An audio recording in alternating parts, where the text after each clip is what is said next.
Are snowshoes really expensive? Do I need to buy winter jackets once I'm in Canada, or should I buy them in my home country? How can I pack my whole life in just two 23 kg bags? If these are the questions that have been troubling you, follow me along through this whole video as I'll help you with it.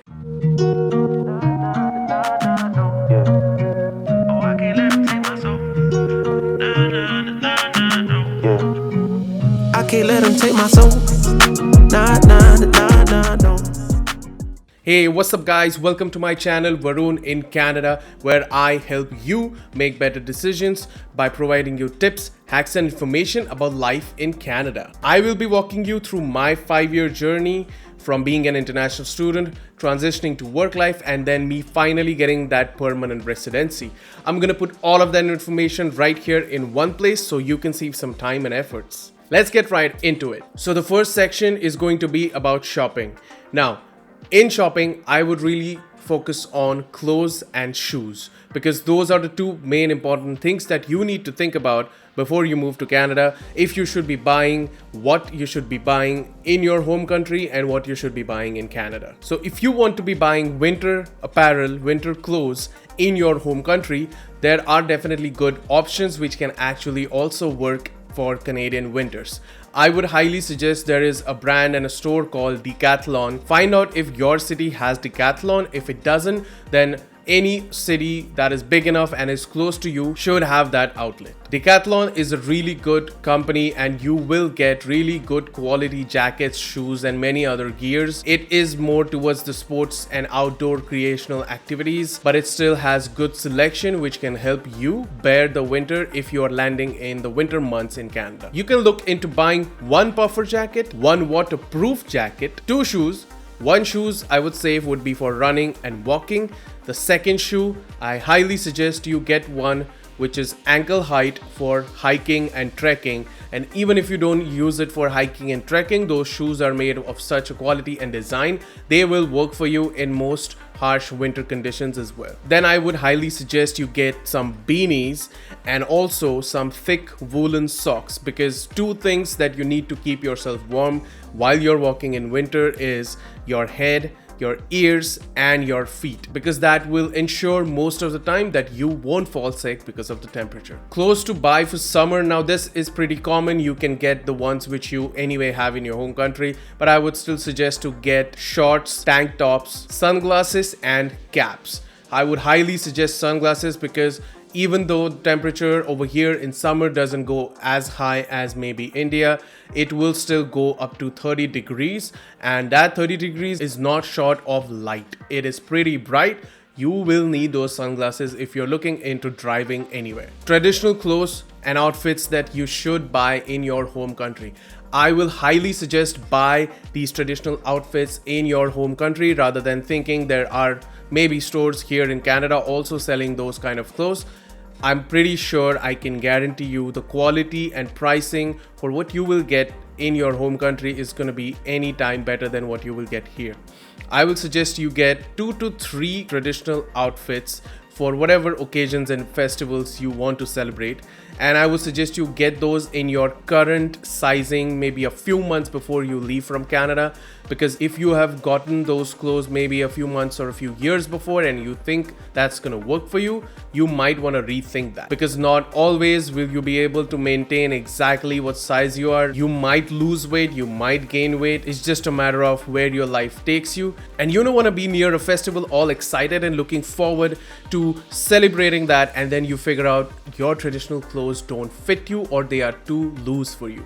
So I would highly suggest get traditional clothes as close to your arrival so you have the right size. Specifically going into shoes, I would suggest you get 2 formal shoes, one black and one brown. You can never go wrong with that combination. 2 pairs of sports shoes, as I already mentioned. One should be a running and a walking shoe, and the other shoe should be a trekking and hiking, which is a higher grade quality of rubber. It is designed for you to not slip and fall. Then this is a personal choice, but I would highly suggest get 2 flip-flops or slippers, one for in-house uses and then one just to get out and grab some milk or bread from your close by store, or even just go to get some mail. You definitely don't want that dirt in your house, so get 2 slippers, one for house and one for outside. Now we're coming to packing. For packing, I will section this off by handbag, sack section, and then the check-in bag section. I will highly suggest, by my experience,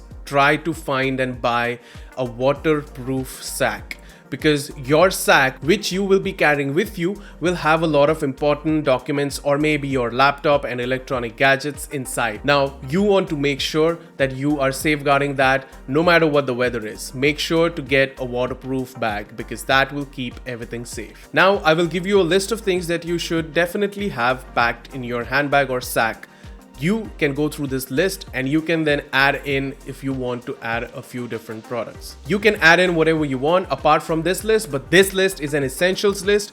Don't miss out on packing any of these. First one, passport with your student visa, of course, attached to it. Or if you're coming here on PR, confirmation of PR or landing papers. Second one, printed plane ticket. Now I know most of the times you don't even get asked for a ticket at the airport anymore. You just have the ticket on your phone. There's a QR code, you just scan that and you're good to go. But just in case by any issues you might face at the airport, it's just good to have a printed ticket on you. You might not even need it, but it's good to have it because you never know. If you by mistake lose your phone, you technically don't have any information about your flight or ticket. Third one, passport size photos as per the Canadian requirement. Now, you must have already taken a lot of passport photos by now, but make sure that you have a set of passport size photos, especially as per the Canadian recommendations and requirements.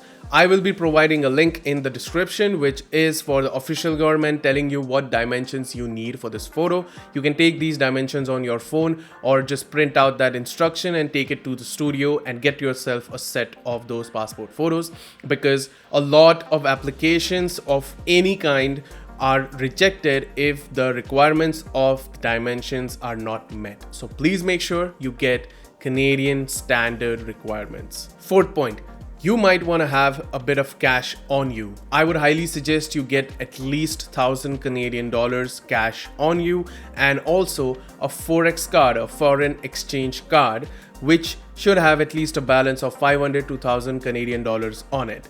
Now, I suggest to keep cash because there might be some places where they do not accept that foreign exchange card, or maybe the systems they are using over there don't read that card properly. In that case, you should definitely have cash on you. Cash is always going to be there when everything else fails. Fifth one, make sure you bring your driver's license from your home country. Now, you might have a question, how am I even going to use that license here in Canada?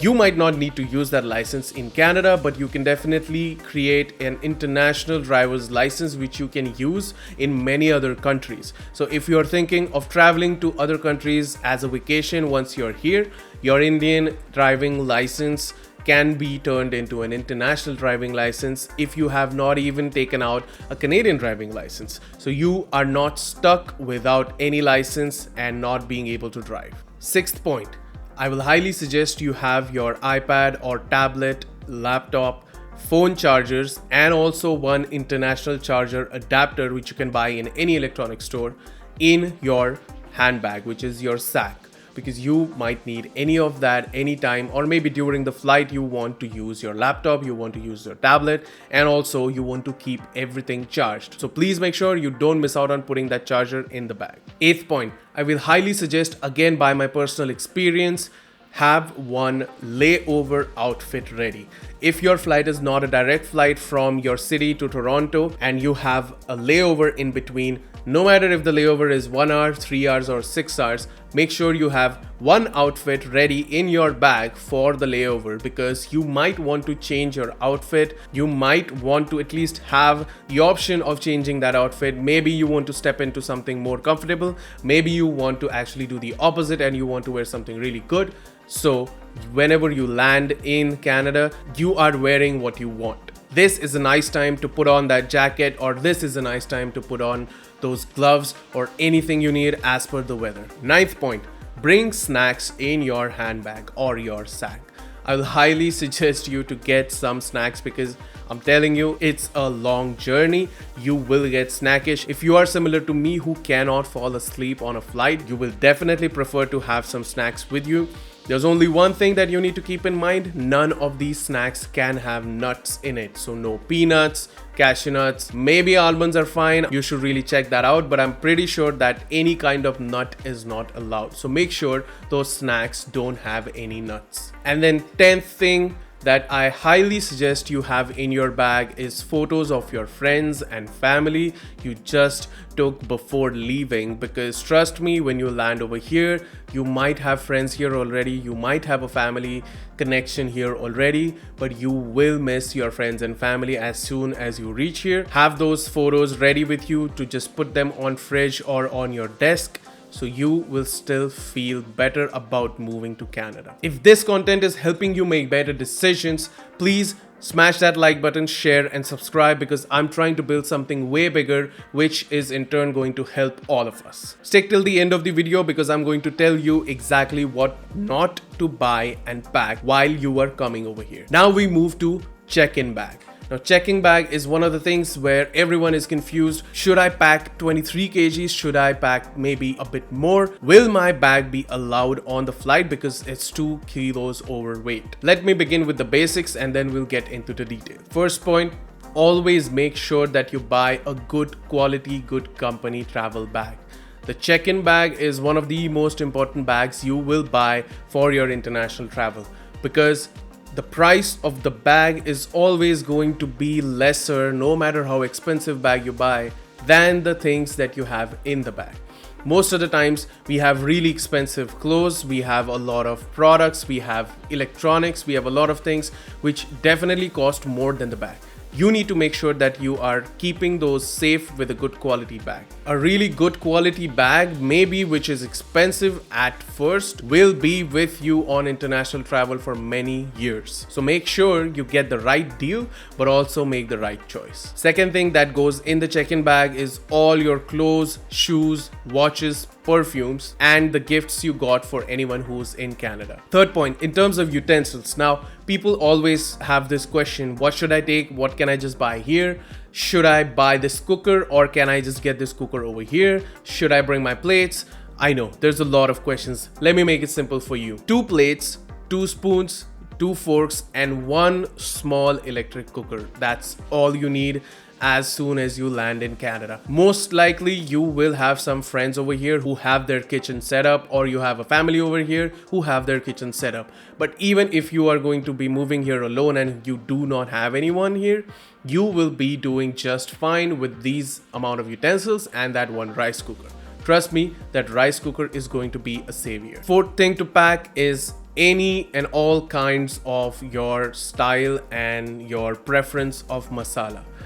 I'm telling you, in the first few weeks, you will not be able to go out and just find Indian grocery stores. Maybe you will still do that, but you will be occupied by a lot of other things. Make sure you put in all and any kinds of Indian masala and condiments that you want to use in your food, and make sure that they have a high shelf life. Now, this is the list I'm going to begin, which is do not buy list. Do not pack this and bring this with you.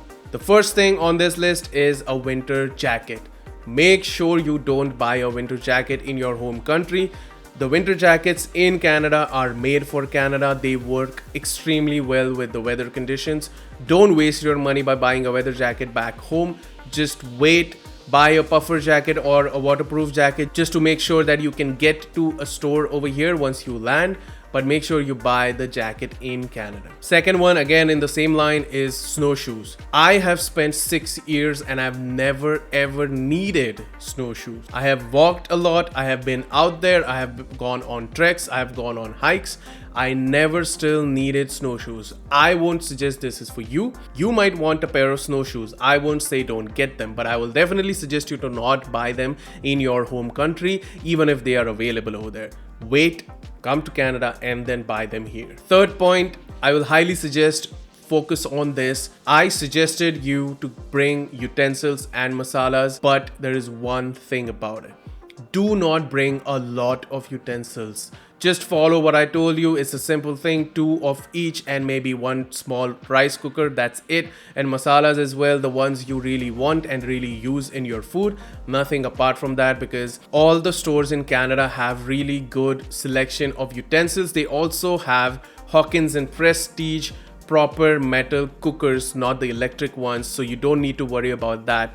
And also in terms of masalas and all the condiments, I would only suggest get some for your first 2 weeks. That's it. There are a lot of Indian grocery stores here. They do have great variety and selection as well. You don't need anything to be brought from India unless it is something which is custom made by your family or the store which is close to your house. When you're going through this list of do not buy or should I buy, just ask yourself once, do I really need this? And you will get your answer. If you loved these tips I gave you on shopping and packing for Canada without breaking your bank, without spending a lot of money, then make sure you hit that notification bell, because in the next video, I'm going to cover on how to find affordable student accommodation. That is one of the biggest issues a lot of students face when they move to Canada. They do not want to be spending a lot on accommodation because that is a recurring expense every month. So make sure you have an eye out for that next video. See you in the next one. Peace.